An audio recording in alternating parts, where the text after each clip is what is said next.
Hello दोस्तों। मेरा नाम है सुनील और आज मैं आपके लिए लेकर आया हूं एक ऐसी कहानी जो शायद आपके दिल को छू जाए। ये कहानी है मेरे दोस्त आरव की। आरव की जिंदगी किसी भी आम इंसान जैसी थी, सपनों से भरी लेकिन तनाव और भागदौड़ से भी घिरी हुई। लेकिन फिर एक दिन उसकी मुलाकात होती है उन गहरी बातों से जिन्हें सदियों पहले लाओ त्सु ने कहा था। वो बातें जो आज भी हमारी तेज रफ्तार जिंदगी को बदल सकती हैं।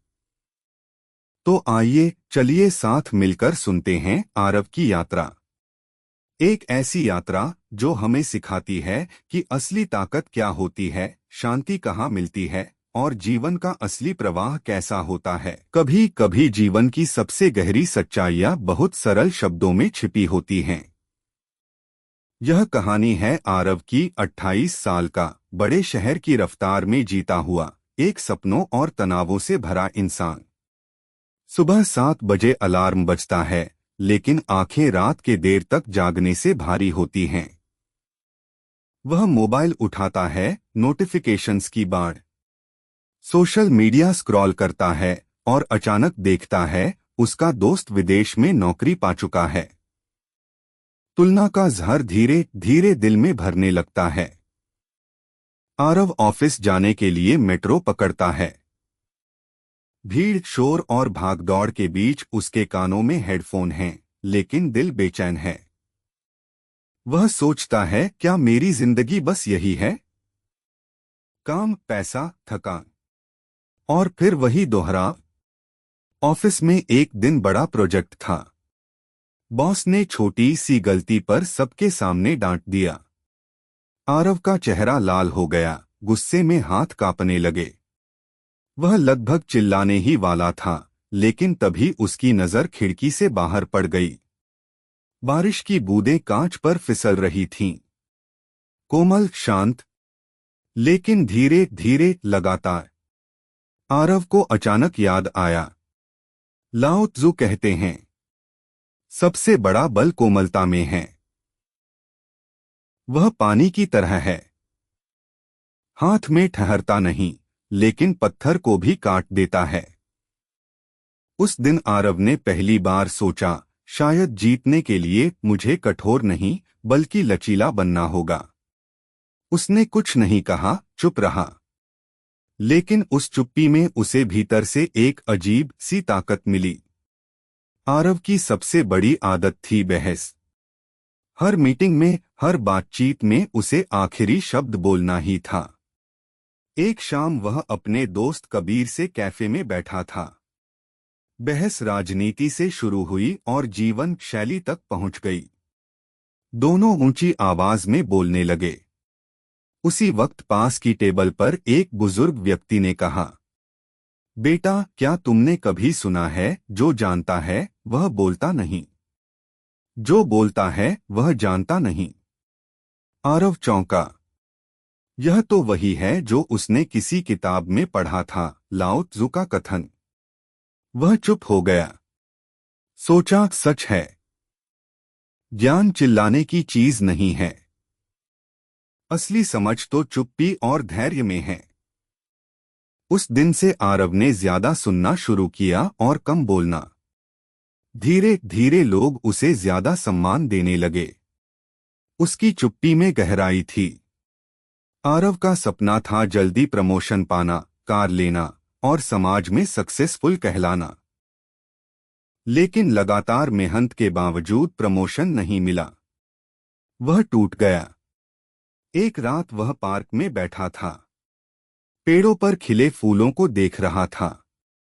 उसे याद आया, प्रकृति कभी जल्दी नहीं करती, फिर भी सब कुछ पूरा हो जाता है। फूल अपने समय पर खिलते हैं, पेड़ अपने समय पर बढ़ते हैं। जीवन का रहस्य यही है कि हर चीज का अपना समय होता है। आरव ने गहरी सांस ली और खुद से कहा, अगर प्रकृति जल्दी नहीं करती तो मैं क्यों करूं? मेरा समय आएगा। वह मुस्कुराया। उसके भीतर पहली बार शांति का अंकुर फूटा। लेकिन असली चुनौती अभी बाकी थी। आरव की आदतें, देर रात तक मोबाइल स्क्रॉल करना, अनहेल्दी खाना, टाल मटोल, ये सब उसे अंदर से कमजोर बना रही थीं। तभी उसने फिर पढ़ा, दूसरों पर विजय पाना ताकत है, खुद पर विजय पाना सच्ची शक्ति है। उसने खुद को चुनौती दी, हर सुबह मेडिटेशन, हर रात समय पर सोना, मोबाइल का स्क्रीन टाइम कम करना। शुरुआत आसान नहीं थी, कई बार हार गया, लेकिन धीरे धीरे उसने अपने मन पर नियंत्रण पाना शुरू किया। जब उसने खुद पर विजय पाई, तभी उसे समझ आया, यही है असली ताकत। अब आरव बदला हुआ इंसान था। वह जिंदगी से लड़ना छोड़ चुका था। अब वह नदी की तरह बहता था। काम में चुनौतियां आती, लेकिन वह पानी की तरह ढल जाता। दोस्तों की बहस में पड़ने के बजाय वह चुप रहता और मुस्कुराता। धीरे धीरे उसकी शांति लोगों को आकर्षित करने लगी। एक दिन उसका बॉस बोला, आरव, अब तुम में एक परिपक्वता आ गई है। लगता है जैसे हर हाल में तुम संतुलित रह सकते हो। यही गुण तुम्हें लीडर बनाता है। कुछ महीनों बाद वही प्रमोशन मिला जिसकी वह चाहत रखता था। लेकिन अब आरव के लिए वह प्रमोशन सबसे बड़ी जीत नहीं थी। असली जीत थी अपने मन पर विजय, अपने जीवन में शांति।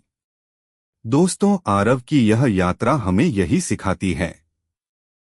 लाओ त्जू की शिक्षाएं सिर्फ पुरानी किताबों की बातें नहीं हैं। वे आज की तेज रफ्तार, तनाव भरी जिंदगी में भी उतनी ही जरूरी हैं। 1. पानी की तरह कोमल रहो। 2. चुप्पी की गहराई में ज्ञान खोजो। 3. प्रकृति की तरह धैर्य रखो। 4. खुद पर विजय पाओ। जीवन संघर्ष नहीं है, यह एक प्रवाह है। और जो इस प्रवाह के साथ बहना सीख लेता है, वही सच्चा विजेता है। तो अगली बार जब आप कठिनाइयों में फंसे हों, याद रखिए, कोमलता ही शक्ति है, धैर्य ही बुद्धिमत्ता है, और आत्म संयम ही सच्चा विजय है।